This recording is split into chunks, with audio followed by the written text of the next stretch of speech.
Hi hello and welcome to Anamika story one.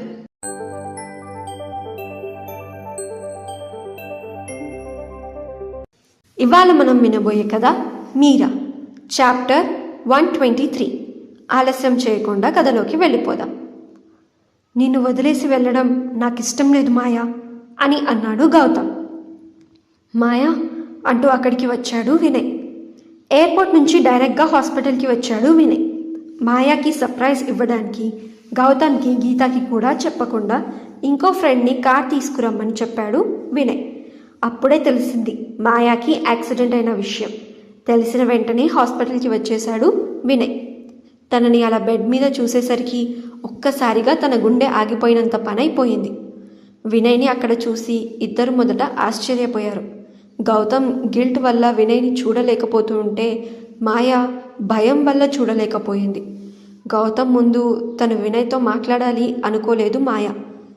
Vinay వచ్చాడు కదా, నువ్వు వెళ్ళు గౌతమ్, గీత చాలా కోపంగా ఉంది, తనని కూల్ చేయి అని అంది మాయా. వినయ్ని ఇప్పుడు ఫేస్ చేసే ధైర్యం లేదు గౌతమ్కి. అందుకే తను కూడా అక్కడి నుంచి వెళ్ళిపోయాడు. వినయ్ కూడా వచ్చిన దగ్గర నుంచి మాయానే చూస్తూ ఉన్నాడు. గౌతమ్ అక్కడి నుంచి వెళ్ళిపోయాక ముందుకు వచ్చి మాయాని గట్టిగా హత్తుకున్నాడు. ఇదంతా జరిగి 1 మంత్ అవుతుంది. నాకు ఒక్కసారి కూడా దీని గురించి చెప్పాలనిపించలేదా నీకు అని కౌగిలించుకొని అడిగాడు వినయ్. భయపడ్డానురా, ఈ పరిస్థితుల్లో నన్ను చూసి నువ్వు నన్ను అసహ్యించుకుంటావేమో అని భయపడ్డాను అని వినయ్ కౌగిల్లోనే ఒదిగిపోతూ అంది మాయ. వినయ్కి దూరంగా ఉన్న ఇన్ని రోజులు తను చాలా భయంతో ఏవో ఆలోచించుకుంటూ ఉంది. కానీ ఒక్కసారి వినయ్ కవ్గిల్లో ఒదిగిపోగానే అన్నీ మర్చిపోయి తన మనసులో ఉన్న భయాన్ని మొత్తం ఏడుస్తూ బయట పెట్టేసింది. నీకేమైనా పిచ్చా మాయా? నీ బాధని షేర్ చేసుకునే అర్హత కూడా నాకు లేదా మాయా అని తనని సూటిగా చూస్తూ అడిగాడు వినయ్. అలా కాదురా అని వెక్కి వెక్కి ఏడుస్తూ అంది మాయా. ఇంకేం మాట్లాడకు, నేను నీ మీద చాలా కోపంగా ఉన్నాను అని అన్నాడు వినయ్. సారీరా అని వినయ్ చేయిని గట్టిగా పట్టుకొని అంది మాయ.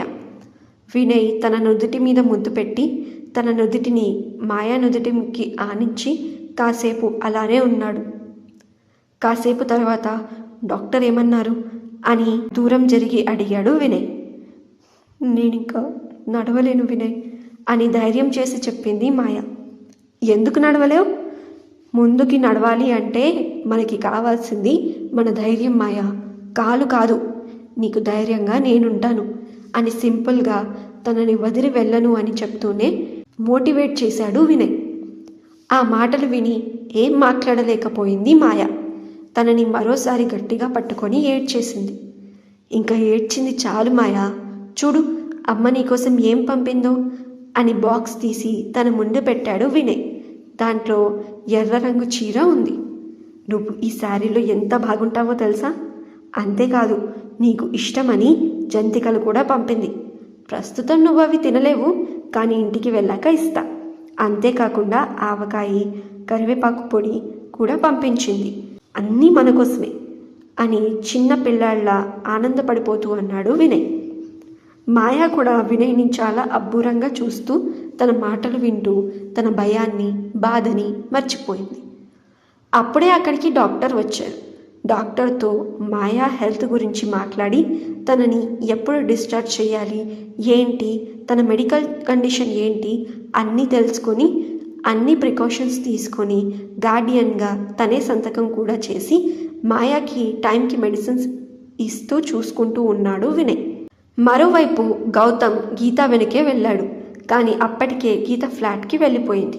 దాంతో గౌతమ్ ఫ్లాట్కి వెళ్ళి అక్కడి నుంచి గీతని వెనక నుంచి హత్తుకొని ఐఎమ్ సారీ గీత అని అన్నాడు.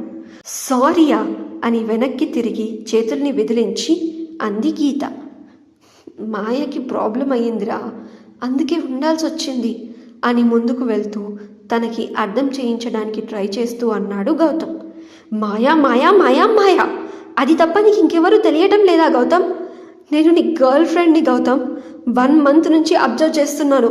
అసలు అపార్ట్మెంట్కి రావట్లేదు, హాస్పిటల్లోనే ఉంటున్నావు, తనతోనే ఉంటున్నావు, తనకి నానా చాకిరీ చేస్తున్నావు.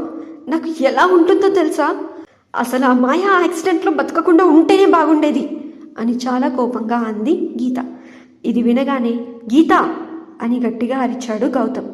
కానీ తన వాయిస్ని కంట్రోల్లో పెట్టుకొని తన తలని పట్టుకొని కోపాన్ని కంట్రోల్ చేసుకుంటూ, అసలు నీకు ఏమైంది గీత, ఎందుకు అలా అంటున్నావు అని సూటిగా అడిగాడు గౌతమ్. ఏమైందంటావేంటి? మొత్తం నువ్వే చేశావు. నువ్వు నాతో మాట్లాడి ఎన్ని రోజులవుతుంది? ఇద్దరం కలిసి టైం స్పెండ్ చేసి ఎన్ని రోజులవుతుంది? నిన్న నీ కోసం ఎంత వెయిట్ చేశానో తెలుసా? ఇక్కడ నాతో డిన్నర్ వదిలేసి అక్కడ నువ్వు దానికి తినిపిస్తున్నావు. అసలు నేను ఉన్న సంగతి నీకు గుర్తుందా గౌతమ్ అని ఆవేశంగా అడిగింది గీత. తన ఆవేశంలో తన ఆలోచన శక్తి కోల్పోయింది. అసలు తను ఏం మాట్లాడుతుందో తనకే తెలియట్లేదు. మరి గౌతమ్ చేసింది తప్పంటారా? తన గిల్ట్ వల్ల మాయని జాగ్రత్తగా చూసుకోవడం తప్పంటారా? గీత రియాక్షన్ కరెక్ట్ అంటారా? కింద కమెంట్ సెక్షన్లో మెన్షన్ చేయండి. తర్వాత ఏం జరిగిందో నెక్స్ట్ అప్డేట్స్లో తెలుసుకుందాం. వింటూనే ఉండండి ఈ స్టోరీ మీరా, మీ అనామిక స్టోరీ వరల్డ్ ఛానల్లో మీ హోస్ట్ అనామికతో. ఈ స్టోరీ మీకు నచ్చితే ఈ వీడియోకి ఒక లైక్, అలాగే ఈ వీడియోని అండ్ స్టోరీని మీ ఫ్రెండ్స్ అండ్ ఫ్యామిలీ సర్కిల్లో షేర్ చేయండి. మరిన్ని అప్డేట్స్ కోసం నా ఛానల్ని సబ్స్క్రైబ్ చేసుకొని బెల్ ఐకాన్ కూడా క్లిక్ చేసేయండి. ఈ స్టోరీని మీరు పూర్తిగా చదవాలి అనుకుంటే డిస్క్రిప్షన్లో లింక్ ఉంది, బయోలో కూడా లింక్ ఉంది. లింక్ ప్రెస్ చేసి స్టోరీని పూర్తిగా చదివేయండి. Thank you so much for listening. Thank you so much for your love and support. Take care and bye-bye.